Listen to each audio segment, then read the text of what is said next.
thing? Well, my summer's over too, so. This summer? Huh? So you guys had to work or something? We're on a cruise. Did you really? You went on a cruise? Yeah, I've been on a few cruises. Where did it go? Last year we did a Mediterranean cruise, so it's like different places in Europe. Was that nice?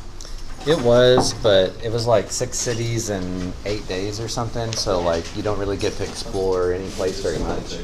But you get a few hours to look around a little bit. But it's the first time I went to Europe, so I like that. But That's really cool.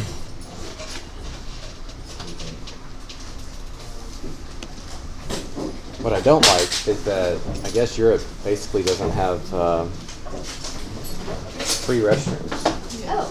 Yeah, they're like, yeah, and they're pretty like far and few between, and you have to pay to use them. Hey, Crazy. what's your name? I'm Harold. Okay, I got you right here. We're on the camera. I got them for you already. Thank you. The one I need to point out to you though, I think we can get started here. You can hand up today about this is the bookmark, last website, and in the top left, I record our classes. So if you watch the class recordings, it'll be the same thing. So it'll take you a little bit of time, but then you won't be behind everybody. Thank you. You have a brother? I do. Dennis. Yep. I had Dennis in calculus a couple years ago.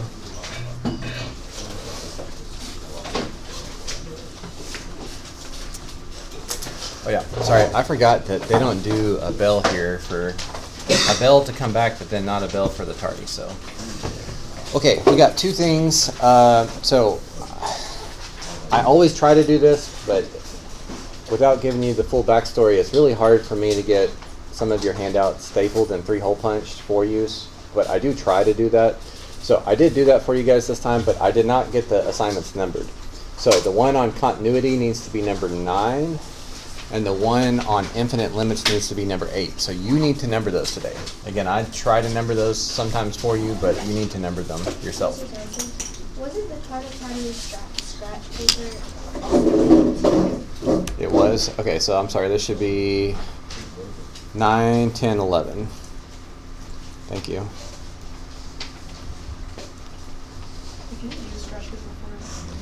I still want us to all have the same numbering, so. There we go.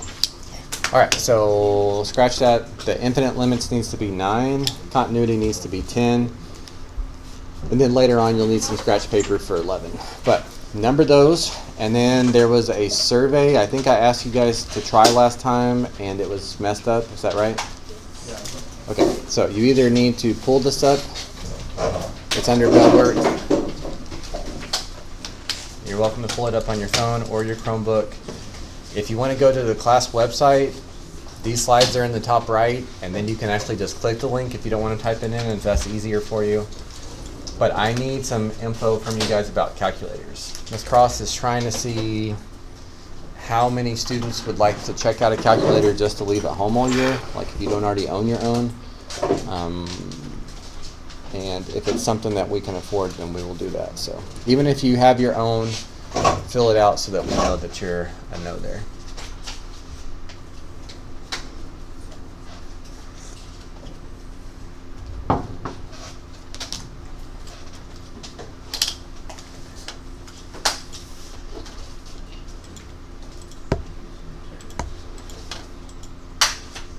Ivan Chen. Spencer. Christian, so I don't think Spencer's going to be here today. Will you take his, no, just keep it. Will you give it to him next week? Oh, present it? You won't lose it? No, I gotta hold it. I'll put my name on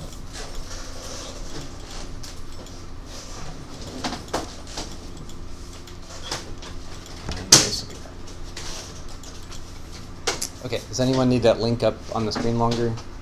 Okay, that's fine. What period is this? This is third period. It doesn't say third period.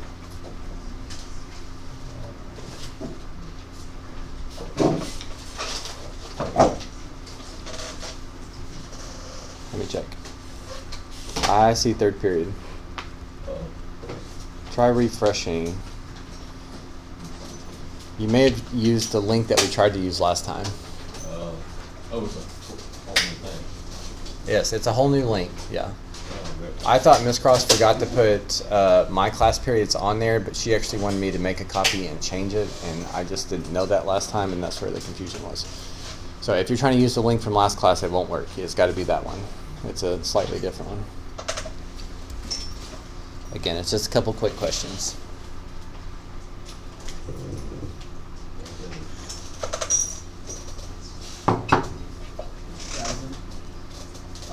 It says TI 84 CE. Could it be a TI 84 plus? Yes. Okay. CE is just color edition, so but it works the same. I don't know. Maybe the other thing you can do is go to the website, that one I was telling you about, and go there, and in the top right will be this slide, and you can click the link that way. All right, so as you guys finish that up, today we need to keep on going with our limit stuff. So again, we spend about the first 2 to 3 weeks on limits, and then we will do basically derivatives the whole rest of the semester. So these first couple weeks kind of stand out a little bit different, but we have done limits from a graph on day 1, and then day 2 we did limits from a function, and Dylan was 0 over 0. And we started to talk about what it means to be continuous, and we did IVT, intermediate value theorem. So some of you guys finished up those Khan Academies in class last time. Some of you did it for homework. If you forgot to do it for homework, remember that you can still get late points. It's half credit, but it has to be fully completed and it has to be finished by the test. So if you forgot that, you can... Teachers, pardon this brief interruption. As promised, we're going to conduct a class count at this time. So if you're going to stop what you're doing, reference the 8 a.m. email from Dr. Miller, and then gaze around your classroom and count the number of students there per grade, and enter it on that Google form, please, at this time. So if you would count the students sitting in your classroom per grade, enter that on the 8 a.m. Dr. Miller Google form. Thank you very much.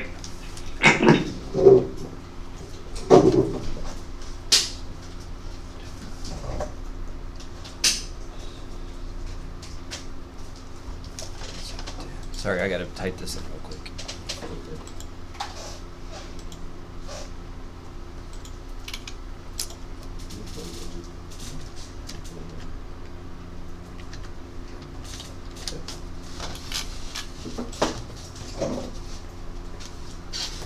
Okay, so yeah, the stuff we've done, and then so today we need to talk about infinite limits. So those are still limits, but specifically ones as x approaches infinity or negative infinity.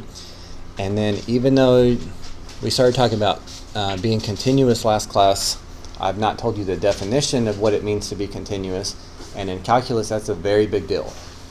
All the way through the year, you'll have questions that'll start off like, the function is continuous, so blah, blah, blah.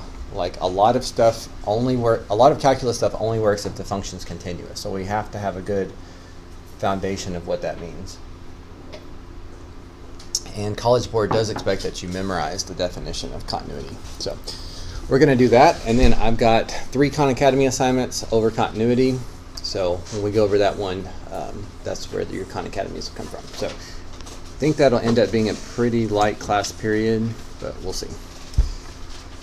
So the thing about infinite limits is, if you remember your horizontal asymptote rules, it's basically the same thing. So horizontal asymptote rules, there's 3 of them, which is why I've got 3 examples for you on the front page. Either the degree of your denominator can be bigger than the degree of your numerator.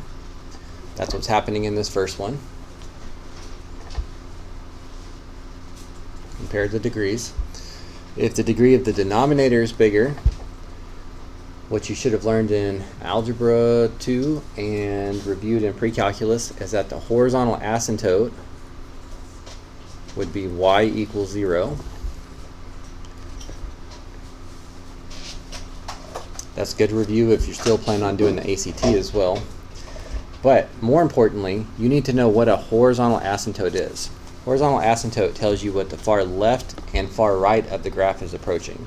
So these first three I have a graph for. So you can see the smaller x gets, the closer y gets to 0. The bigger x gets, the closer y gets to 0. So this type of thinking, you do this even as far back as Algebra 2, but you tend to write it like this because you don't know limits.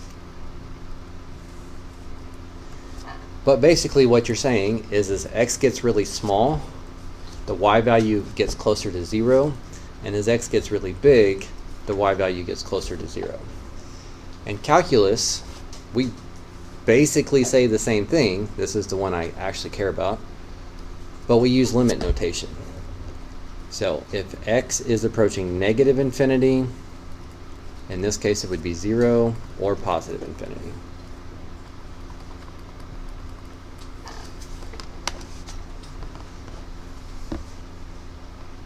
So compared to some other limit questions, these can actually be significantly quicker because you just get to apply the same old horizontal asymptote rules you already know.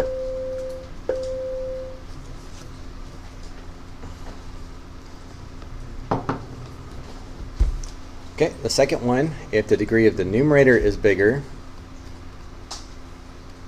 than the degree of the denominator, then horizontal asymptotes, it does not have one.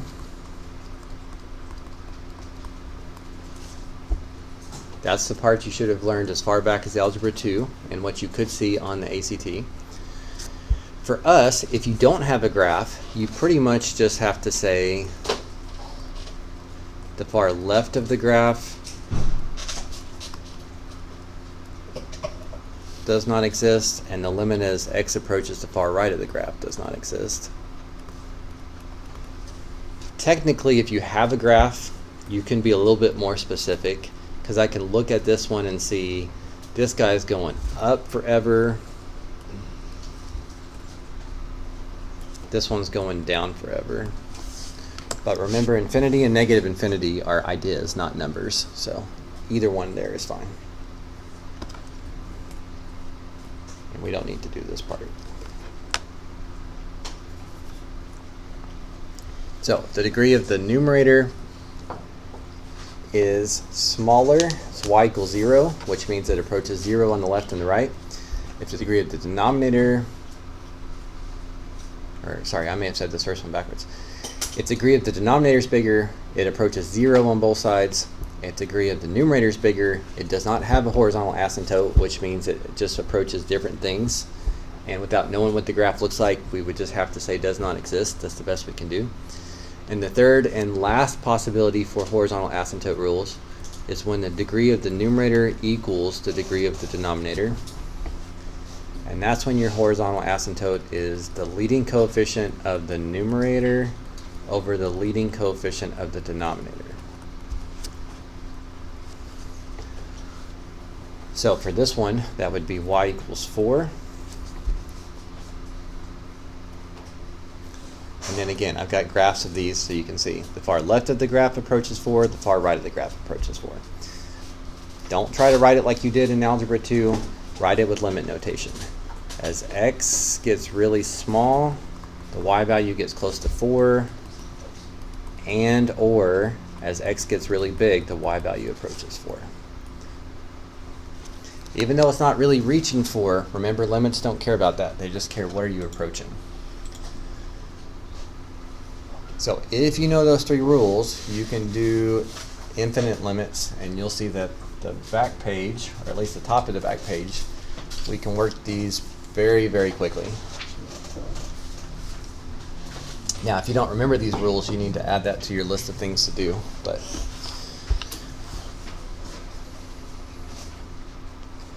okay, so flip over. Question 4. What kind of horizontal asymptote would question 4 have? Y equals what? 1. Because the degrees are equal, it's going to be a leading coefficient over leading coefficient. What that means for calculus, because that part's not supposed to be new to you, is that the far left or the far right of the graph also approaches 1. That's what horizontal asymptote means. Okay, somebody else? What about number 6? What kind of horizontal asymptote would this one have?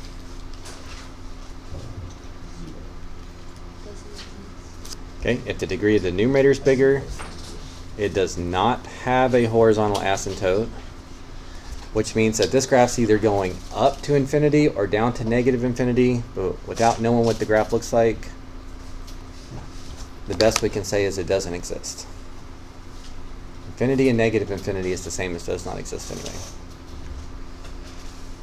Okay, slide up to question 5. Somebody else? Looks like the degrees are equal, so horizontal asymptote would be 2, which means that the far left of the graph approaches 2, or the far right of the graph. It's not asking both, but you would do it the exact same way. This would also be 2. Okay, and one more time, if the degrees are equal, it should be leading coefficient over leading coefficient. If the horizontal asymptote is y equals 1, that means the limit approaches 1 on the far left or the far right. It's 99% the same horizontal asymptote rules that you've learned in the past. The only thing different is how the question is phrased. Understanding that this is, as x approaches infinity or negative infinity, is referring to horizontal asymptotes. Now, even though the last two here look pretty complicated, we can just do these in 2 different parts. You could compute this one using those rules and you would get 1. And then you could compute this one using those rules and get 2. So the limit of this entire thing, we just add them up since there's add sign, and that is all that's necessary to know what that would be. Okay, what about this one? What do you think the final answer should be? Why? 1 minus 1 equals 0.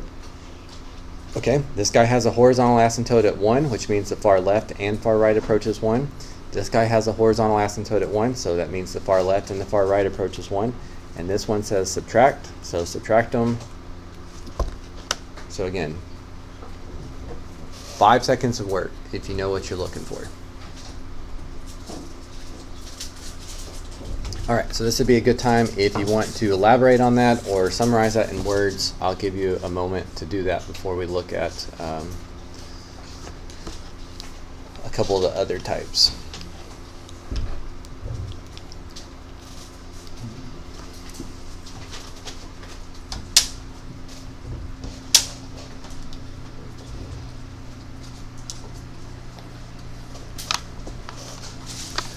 Okay, I would say these type are a little bit less common in calculus. Christian, y'all don't need to be talking right now. If you got a question, ask me, please. But I still might be interested in what's happening at the far left or the far right of the graph, which is basically the same thing as horizontal asymptotes, but it can go to different things. So in pre-calculus, when this comes up, I always suggest to my students be ready to apply one of 3 different things. If you have a number and the exponent goes to 0, the whole thing goes to 1. That's going to come up on some of these. If you have a number whose exponent just keeps getting bigger, then that whole thing just keeps getting bigger. And if you have a number whose exponent who keeps getting smaller, if it's unbounded, that's like 1 over n to the positive infinity, which is like 1 over infinity. And what happens to a fraction if your numerator is stuck still but your denominator keeps getting bigger? It gets closer to 0. So if you know these 3, then you can be able to work through these type of questions. So you should go ahead and just try direct substitution. Try to plug in negative infinity.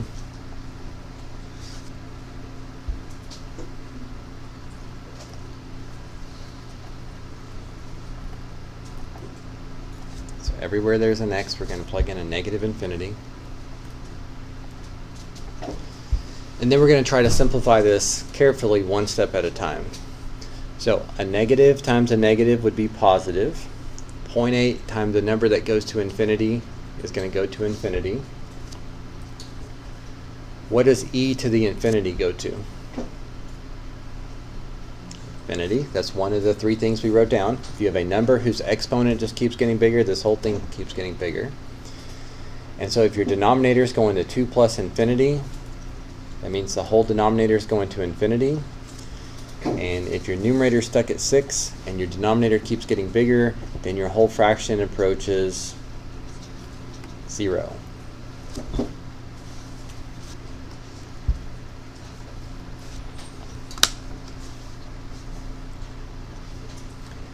Okay, and then the right side of the graph might be the same and it might be different.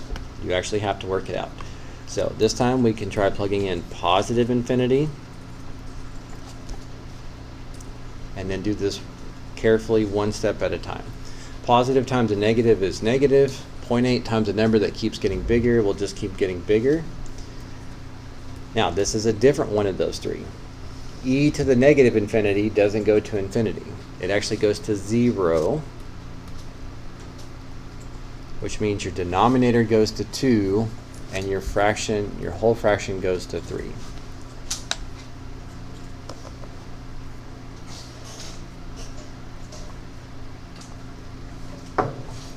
Okay, y'all remember doing those?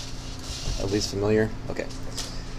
All right, let's look at one more together and then I will have you practice it on your own here to see how it goes. So again, I memorized these three. Not every question uses all three of these, but every question is going to use at least one of these three. Try to just do direct substitution, plug in negative infinity, and then try to keep up with what's happening here. A positive divided by a negative would be negative. 2 divided by 2 divided by infinity would go to 0. But 0 is the only number that's the same whether he's positive or negative. So really, what does e to the 0 go to? 1. So the whole denominator goes to 3, which means your whole fraction goes to 3. So I am having to put some thought into this, but what it's still kind of nice in that I have no idea what this graph looks like, but I can tell you the very far left of the graph gets closer and closer and closer to a y value of 3. So just a tiny bit of work and we have some understanding of what's happening here. For positive infinity, do the same thing. But plug in positive infinity, and then it may not work out the same way, so you need to be careful. 2 divided by infinity would go to 0. A number that goes to 0 goes to 1, which means the denominator goes to 3 and your whole fraction goes to 3. So notice the numbers can go to different things like the first one, or they can go to the same one. These question types, to be honest, don't come up that often, but I do see them sometimes on the AP test, maybe one. So you need to at least kind of know what the thought process needs to be. All right, so for a quick check of understanding and see if you can maybe formulate a question or two before we look at the other topic today, try 11 to the best of your ability and see what you get.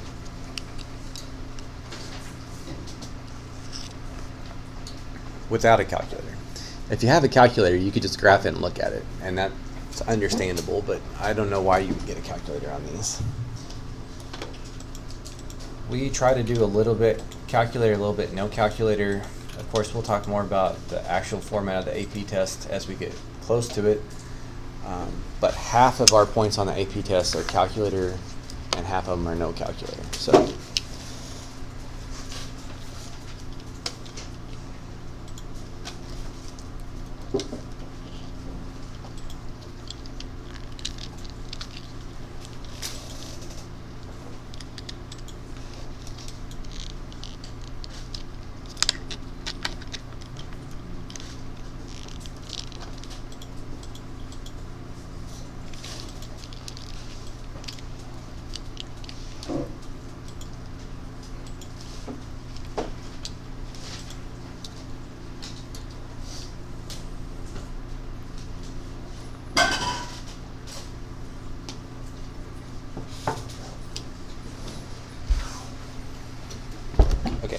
that long enough on that one?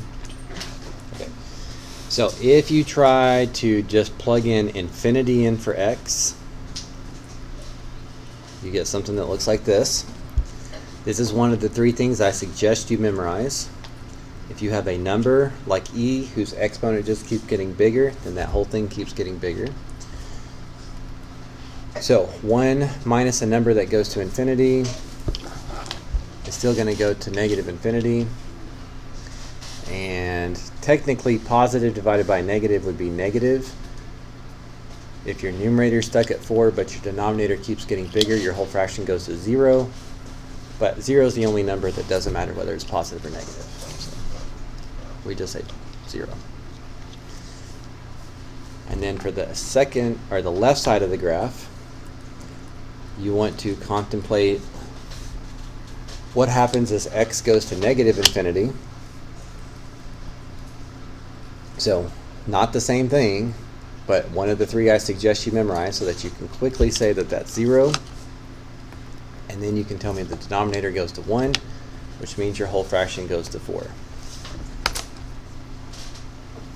So I'm not going to take the time to graph this one, but if you want to, you can graph that in your calculator, and you'll see the far left of the graph approaches y equals 0, and the far right of the graph approaches y equals 4.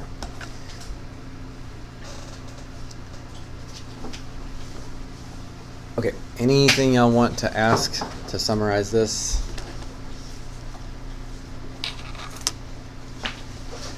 Okay, then let's look at one more new piece today about what it means to be continuous and discontinuous. I think generally if I just ask y'all yes or no, is it continuous here or there, you do a pretty good job. But as I was saying at the start of class, College Board expects you to know a 3-part definition. So before I just tell you what the 3 parts are, I tried to show you where hopefully you think some of the parts, if not all 3 parts, are fairly intuitive. So look at x equals negative 2. Does it look continuous when x is negative 2? Okay, I agree. Doesn't look like there's any breaks in that graph. But then the follow-up question, if it is continuous at a point, does that mean that the limit has to exist at that point? Well, does the limit exist at this point? What has to happen for the limit to exist? Okay, it's got to approach the same y value from both sides. So if this was approaching a y value of something and this was approaching a y value of something else, do you see how that would be a break in the graph? So does that mean that the limit must exist? Yes. If you think no, you should be able to sketch an example, and then you should share it with me later so I can show you why that doesn't work. All right, what about positive 2? Does it look continuous at positive 2?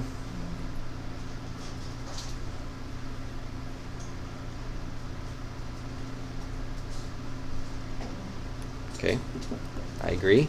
And that's because there's an open circle right here. Okay, so the limit exists here. It approaches the same thing on the left and the right. If the limit exists, does that mean that it has to be continuous? Well, here's an example. We'll just steal this example. The limit can exist from the left and the right, so the limit can exist. But if that point is down here instead of right here, then there's a break in the graph. It's not continuous. So far we've seen that the limit has to exist, but just because the limit exists doesn't mean it's continuous. There's more to it than just that. All right, if a function is continuous at a point, must the function be defined at that point?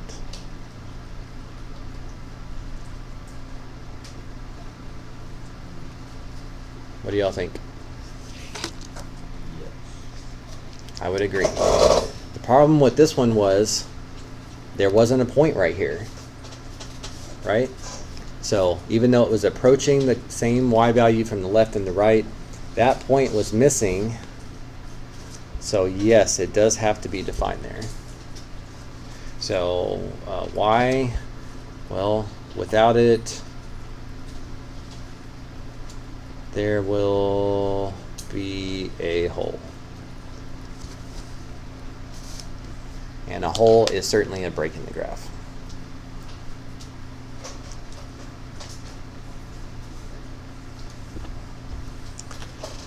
All right, somebody else. What about x equals 1?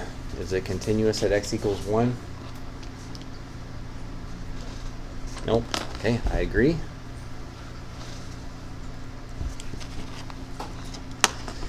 Now, this one, like the last one, technically there was a point there. So just because there is a point there, does it have to be continuous? Well, at x equals 1, there is a point. So just because there was a point here, and on the previous question, technically there was a point at x equals 2 also. Just because that point is defined, it exists, doesn't mean that it's continuous. So we need to say no. So we can say this guy looks continuous. And at x equals a can exist. Here's the point for x equals a. But just because this point exists doesn't mean it's continuous. There's still a break in the graph. Okay, so here's the tough part. Before I just flat out tell you what the definition is. What was one thing that had to be true? Look at 1 through 7. What is one thing that has to be true for it to be continuous at a point?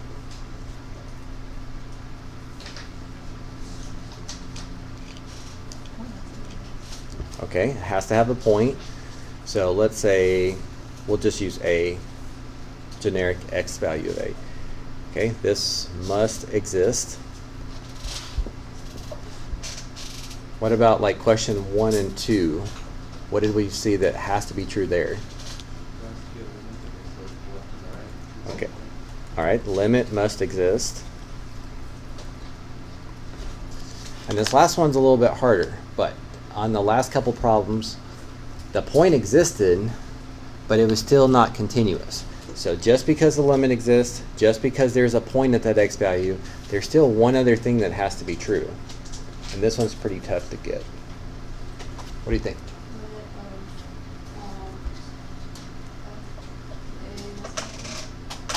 The limit as x approaches a. Go ahead. What was the next part?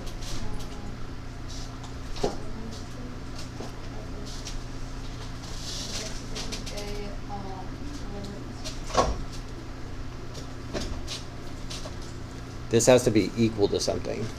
So let's use this as a picture. You might be saying the right thing, but very good. So the fact that f of a exists is not good enough. This has to be plugged in to right here. So what it approaches on the left and the right has to be equal to what the point is. The points can't just exist. It's got to be in the right spot. So the three things you have to state to prove that something's continuous, or the three things that you can use to prove that it's not continuous, and this comes up on FRQs, it'll be like, is it continuous at x equals 3? Yes or no, and then justify. Well, if you think it is continuous at x equals 3, for whatever made up example, you would need to say, well, the limit exists. So the limit from the left of the function equals the limit from the right of the function.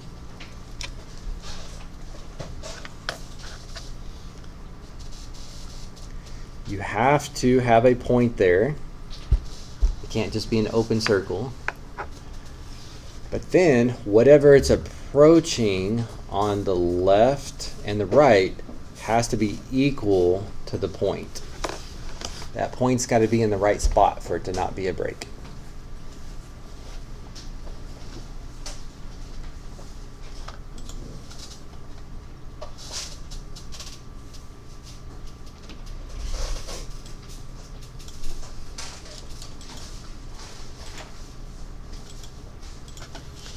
So, to try to hone in on that just one more time before we talk about the different types of continuity, we're going to talk about why this is necessary.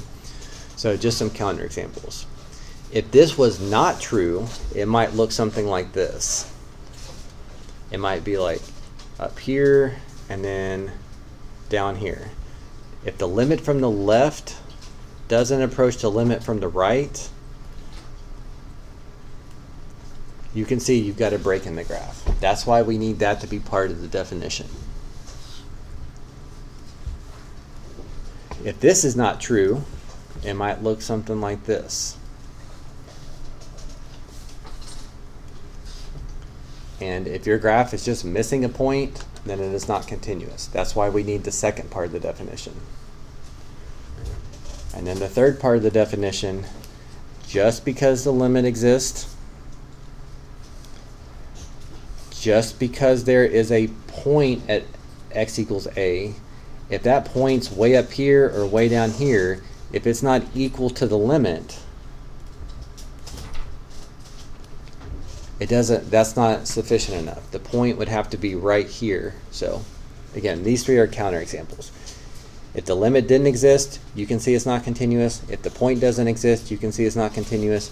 And if the point's in the wrong spot, just because it exists and just because the limit exists, if those aren't equal, then you got a break in your graph. These are the three that you have to memorize. Those three as part of the definition of continuity. All right, moving on. So let's look at different types.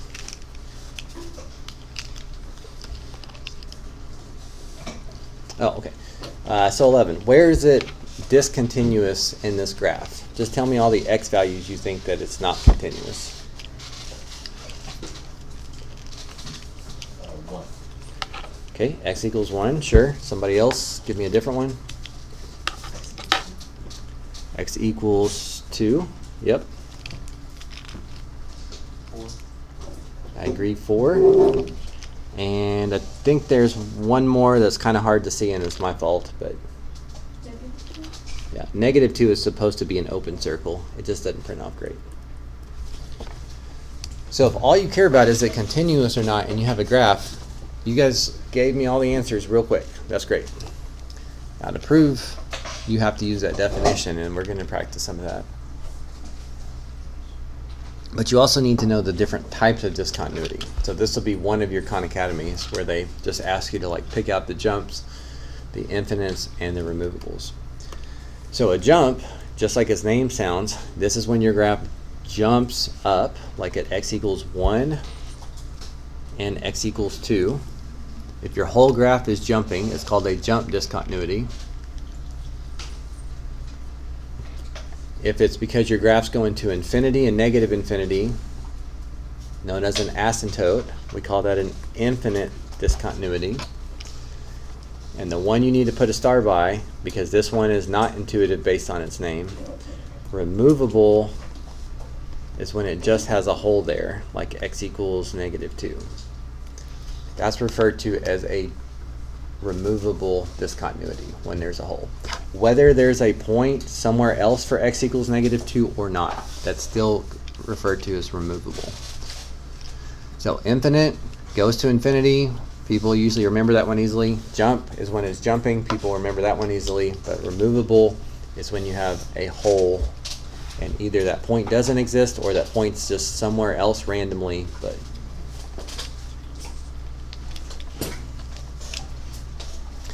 all right, technically there's another type called oscillating.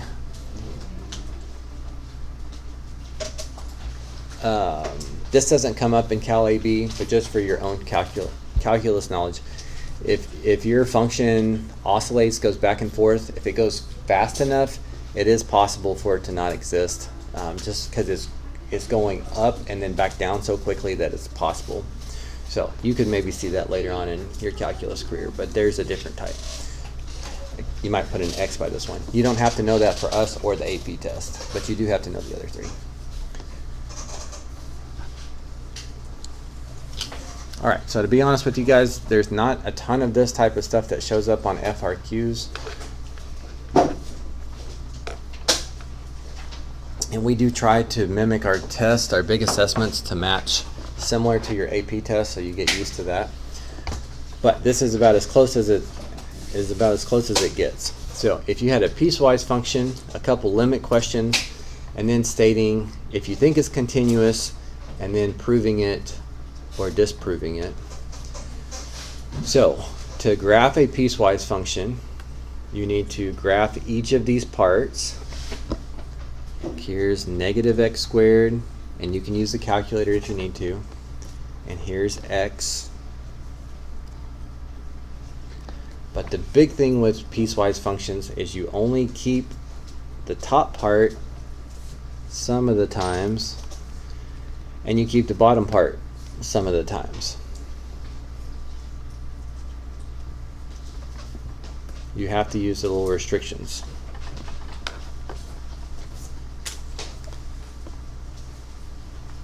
So I don't know what our plan is for our FRQ on our first test, but in the past we have asked students to graph something like this and then maybe have a limit question or two. The limit is x approaches 0 from the left, the right, and so if it's the same from the left and the right, then we can say the limit is 0. But the part I'm interested in today is it continuous at x equals 0. So, yes or no? Yes.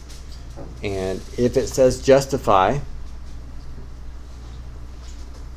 you have to use the three-part definition that we did on the other page. You have to say, well, the limit as x approaches 0 from the left is the same as the limit as x approaches 0 from the right. So kind of a mathematical way to say it's not jumping around. F of 0 exists. There's not just a hole there. It equals 0. It's right there. And not only does the limit exist, not only does the point exist, but they are equal. It approached 0 from the left and the right, and the point at x equals 0 was 0. So the point wasn't just randomly up here or down here. It was right where it needed to be. If you don't state all three of those things, then you've got some holes in your justification. You've got to list all three. Okay, I would like you to try 17, please. And I'm going to graph it up. I'm not going to say anything, but I'll graph it up on my screen so you can check as you do it.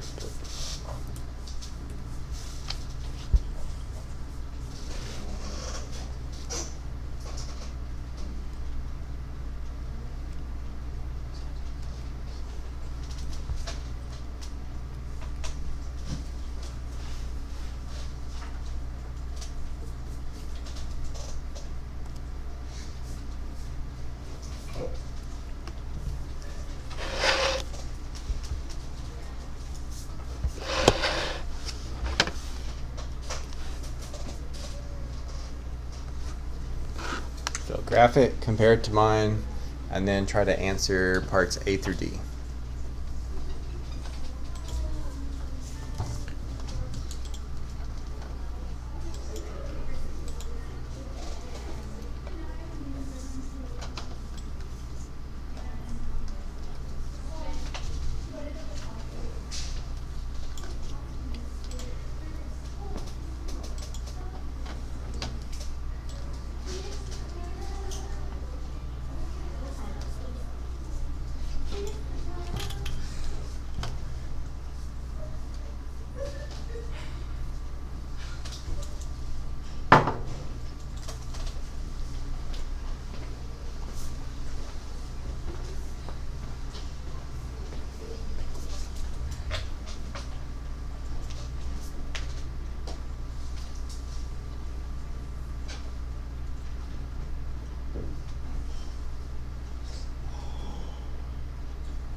Okay, so the first three we've been doing for a couple days here. So from the left, looks like it approaches -3. Now remember, limits don't care about what is happening at x equals 1. So the fact that it doesn't get down to -3 does not matter for limits. Limits just what y value is it approaching. The y value it approaches from the right, and these are different, so the limit for both does not exist. These have to be the same. So I think you can quickly tell me that it is not continuous because there's this obvious break in the graph. But what y'all have to get over and get past is that your justification is, you can't just say, well, there's a break in the graph. That's not mathematical. You've got to say which part of the definition falls apart. And you could either use the first part or the last part. You don't have to state all the parts, but I'd quit after the first one. I would just say the limit from the left does not equal the limit from the right. And that's sufficient. I don't have to state all three parts unless I think the answer is yes. If I think it's no, I can just state the one thing that's messed up.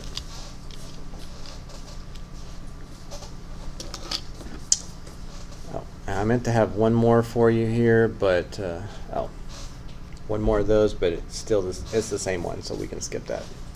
I need to update that.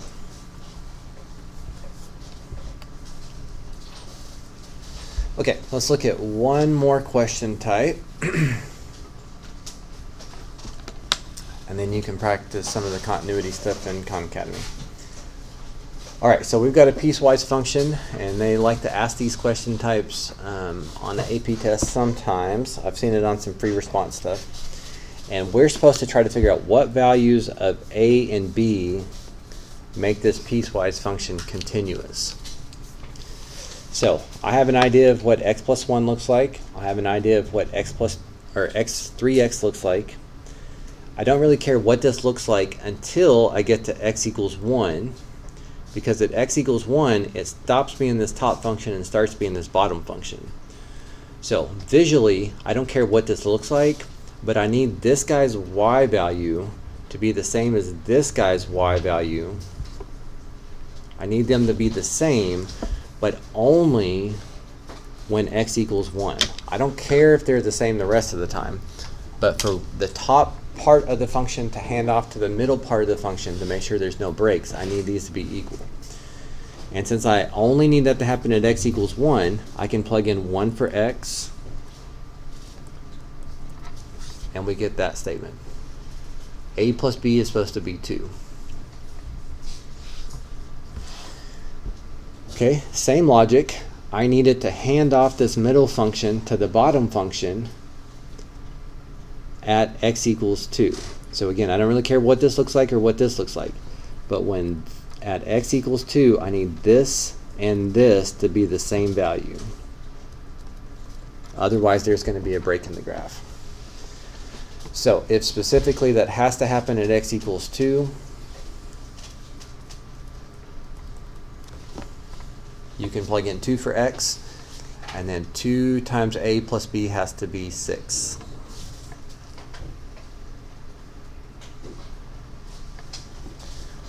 All right, any guesses about how we might go forward from here?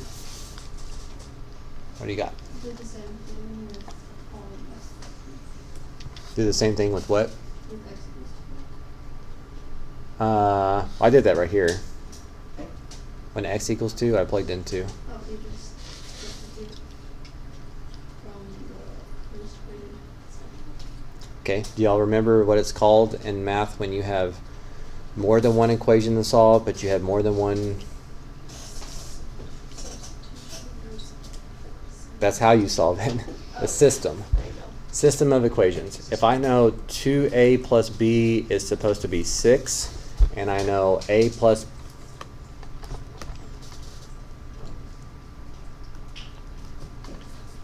b is supposed to be 2. Even though there's 2 variables, I have 2 equations, so we can solve that. So you can do elimination, substitution, any of those methods you started learning back in Algebra 1. I 99% of the time do substitution because that works better in math, but In this one, I'm just going to subtract the whole second function. 2a minus a, b minus b, and 6 minus 2. The reason why I thought to do that is because it would give me the answer to a. And then once you know what a is, you could substitute it back into either one of these and solve for b.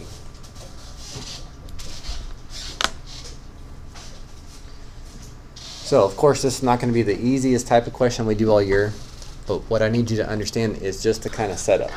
The only thing calculus really is guiding us on this is that, hey, when this guy at x equals 1, it stops being this and stops being this, you need those to be the same. So set them equal to each other at x equals 1.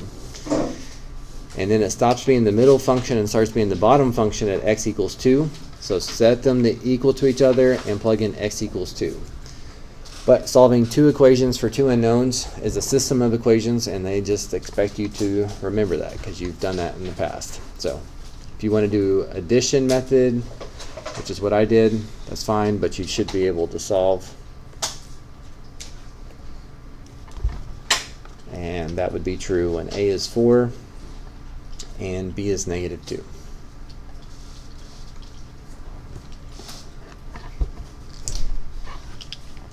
And I think that's the only one of these, isn't it? So, you see any questions you want to ask on that?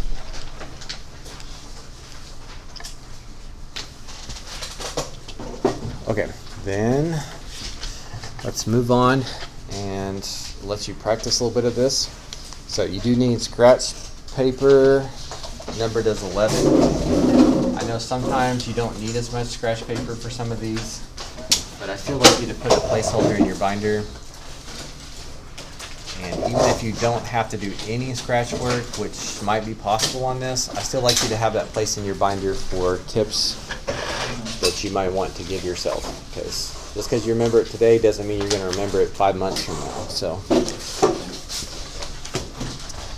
So there's 3 Khan Academy quizzes. One is on identifying types of discontinuity. Is it jump? Is it removable? Is it infinite?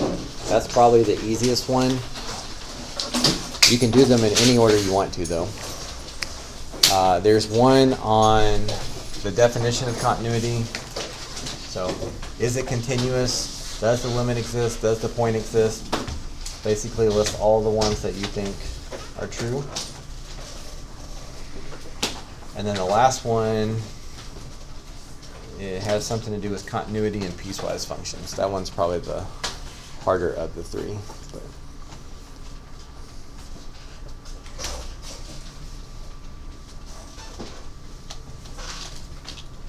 okay, now I have almost 40 minutes there for the 3 of those. So again, you just need to either leave your phone or put your name on the board till you bring the pass back. Whatever you prefer.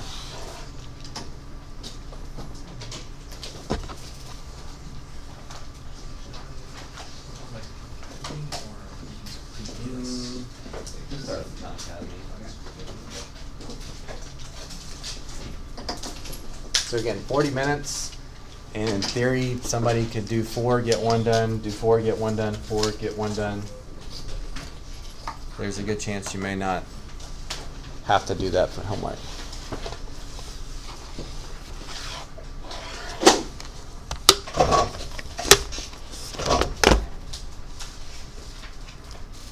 I am so going to leave up, though, that you should review handout 9 and 10 that we went over today as homework, though.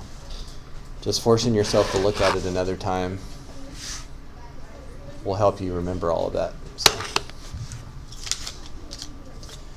All right, let me give you a few minutes to get started, and then I'll come around and try to help out wherever you're struggling.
Probably need to join the Google Classroom, because if you do that, it's just gonna send you the Khan Academy assignment. Okay. Thank you. Like the continuity. You said something. It still counts as. Removable discontinuity is the same as a whole. Yeah, so there's holes there. That's a jump. If your whole graph is jumping, it's a jump discontinuity. If it's just a hole, whether that point exists up here or not, that's removable.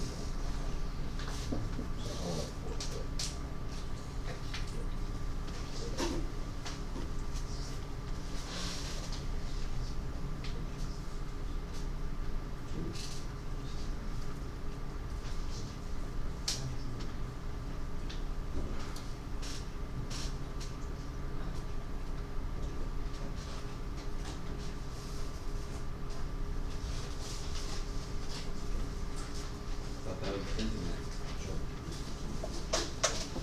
Because it's an asteroid. So asteroid can only be one type of discontinuity at a time. Okay. Try logging into Google Khan Academy through your school email now and see if it pops up. I think it should.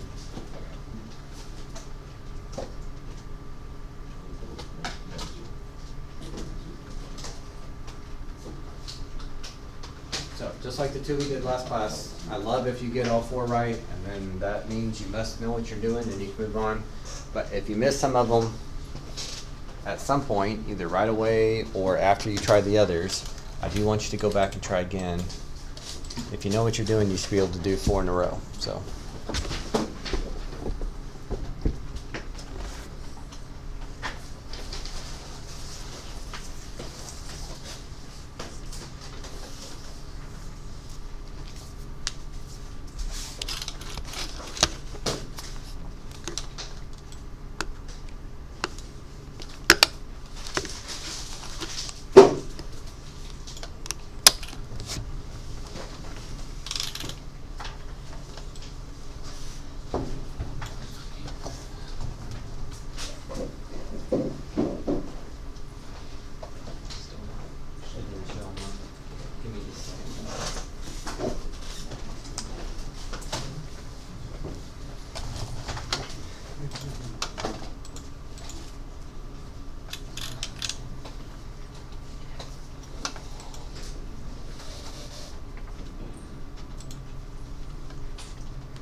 Like, isn't the removable, like, the discontinuity is when there's like a open circle, right? I'm sorry, what? Like, isn't the removable discontinuity when there's a open circle?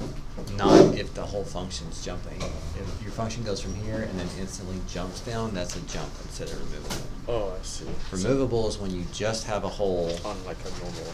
Right, yeah. Okay.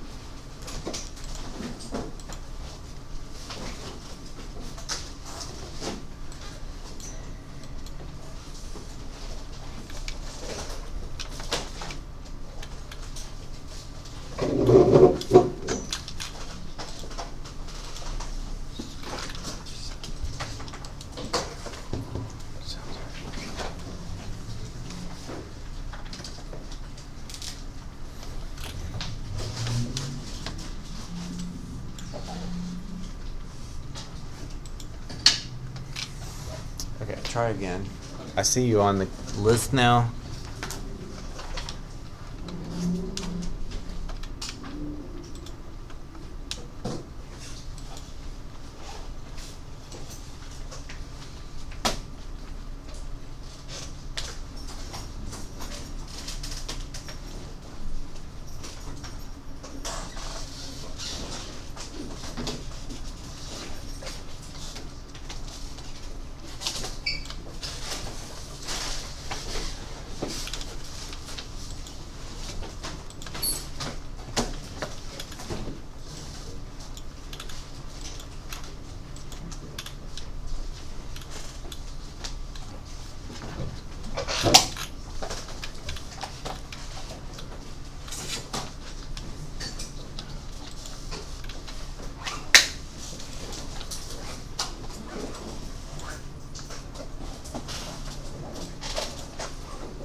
again, remember, even if you don't use that scratch paper much, if you think there's some way you can summarize what you're doing or anything that just didn't click right away, some kind of hint for yourself in the future, you might want to jot that on your scratch paper. Is it alright if we not use them? That's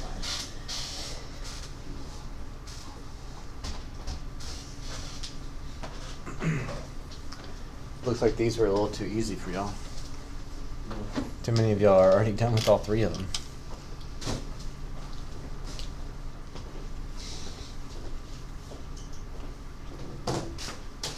You're so good at this.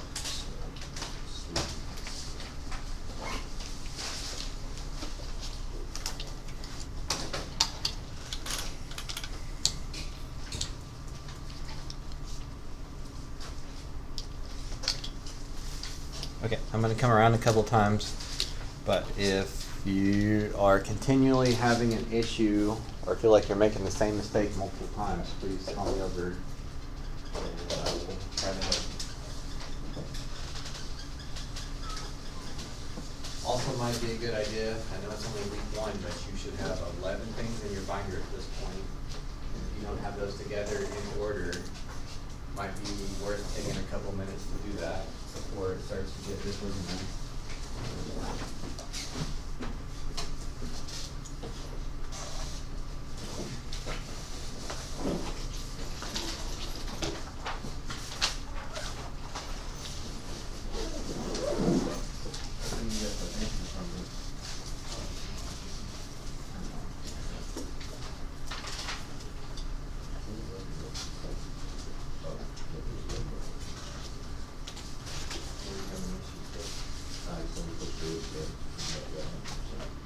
Oh, it should say where you're stored.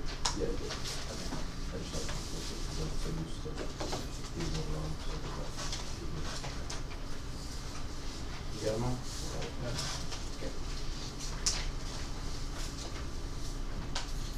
Okay.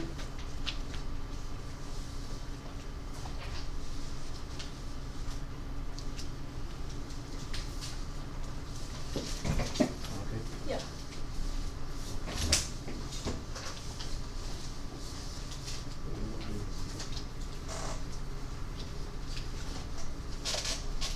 What are you playing? Clash Royale. Hmm? Clash Royale.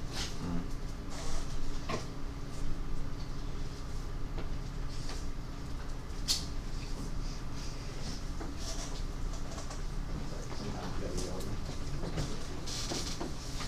8 was scratch paper. We did 2 Sean Academies last time. We did 8 was scratch paper.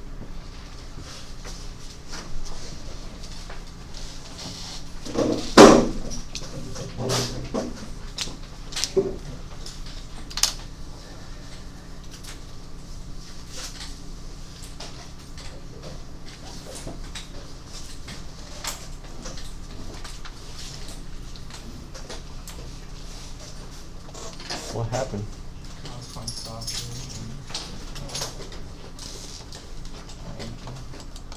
So, is your soccer season over now? club season in fall, and then school in spring. Oh, so you'll be recovered by then. Yeah.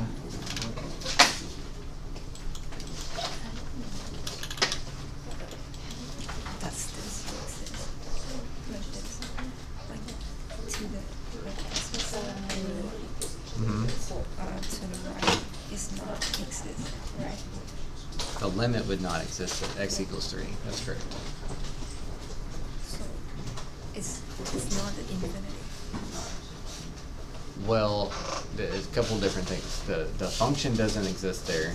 The type of discontinuity would be infinite discontinuity. Limit is not exist. Correct. But it's 2 different things. The limit is about what y values it's approaching. Continuity is about if there's a break in the graph. And that certainly has a break in the graph. Continuity. So like, if a graph is nice and smooth, no jumps, no holes, we say it's continuous, which is just referred to as continuity. But if it's got breaks in the graph, like asymptotes, that's a type of discontinuity.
How are you guys liking the new bell schedule this year?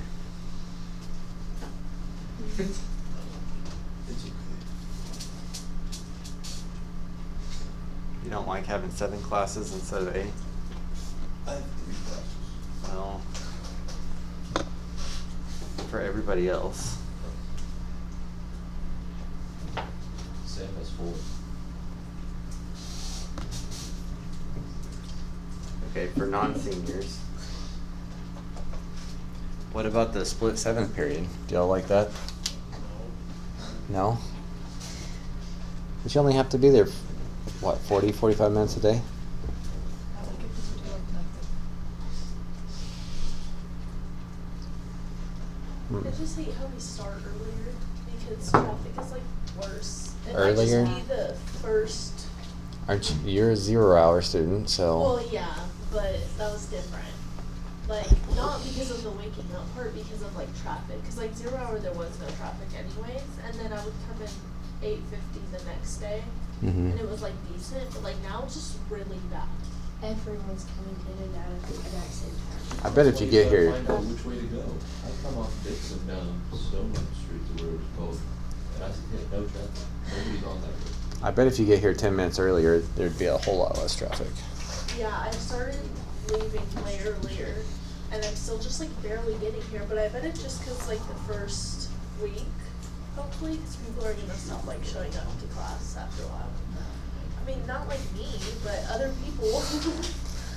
You just hope people drop out of high school, so. No, like they just they won't go to class. Like so many kids just won't like care as much after the first week, so traffic will be less bad. Did I talk about semester exam exemptions in here? Okay, so just so you'll know, we do have a semester exam fall that you cannot exempt. We don't allow exemptions on it, but then we don't make you do a semester exam in spring. But hopefully this comes out in an advisory or something soon. The new school rules for exempting finals, which will apply to your other classes that do allow exemptions. Some of it's the same, like you need above an 80. You can't have any discipline referrals. That stuff's all pretty normal. But last year, to not be able to exempt, you had to have more than 10 absences in that class.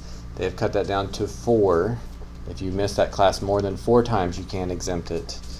Again, this doesn't apply to us because AP sometimes has different rules. And also, if you have 4 or more than 4 tardies in that class, you can't exempt it. So that's significantly different than last year. So if you have any classes you know allow exemptions and that's important to you, the number of tardies and absences is way less than it used to be. So just keep that in mind as y'all progress.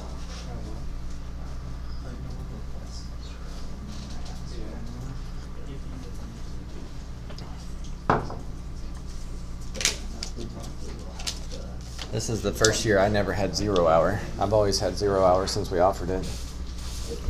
So this is really strange for me. You like getting here later? I mean, it's nice getting here later, but I feel like I just wake up and I sit around and my wife like goes to work. And then yesterday I beat her home and she's like asking me if I even work because I'm home when she leaves and I was home when she got home. Did you even leave the house? I did. I mean, I came to work. I don't know. By the time I get here, and then we're supposed to be here at 8. So I'm just trained to be ready to go because I've always had 0 hours and you pretty much have to be ready. And now I just stay here for 30 minutes and wait for students to show up. And I don't Yeah, that's like. And then for us too, like even though my day's technically over at 3:30, it's like impossible to get out of here at 3:30. Yeah. You just might as well wait till almost 4 to. Well, I thought traffic wouldn't be as bad, like getting out at 2:40, but that's like when all the athletics are getting out too, to like go to their sports and just no, a lot of Everybody. kids don't have a 7th period. Really? Huh? Really? Well, it's like a lot of sports, and then a Oh. lot of seniors don't have their 7th period, so it's like everyone's leaving Most at people 2:40. say Yeah. So it's like really bad. What's your weekend look like, Mr. Brown? Well, I'm gonna sleep in Better? and then sleep in again. Yeah. That's it? I mean, that's the most important part. How long is your sleeping in? Like Yeah. 3 p.m. or something? No, like 10 o'clock or 10. something. Then that's like a push. During the school year, I'll probably sleep till like. Well, depends on how late I stay up, but probably 7. Oh my god. 7? Sleep, you call it sleeping in? Hey, fair enough. That's wrong. Well, during the school week, I usually wake up at like. 4. This year, my alarm's at 5:15, but I get up before then usually. What time did you get up last year? You told us. It was like 4 or something crazy. My alarm's 4:15, but I get up before then usually. Your internal clock is like 4 a.m. I don't know. As I got older, like, if I wake up, Too much rocket my science. brain starts thinking about stuff I have to do, and then like it's just too hard to go back to sleep. It's easier to get up and start getting stuff done. Do you get like tired in the middle of the day? Not in the middle of the day, but I also like to go to bed at like You're just 8 sleep o'clock. schedule's, So. like, perfect.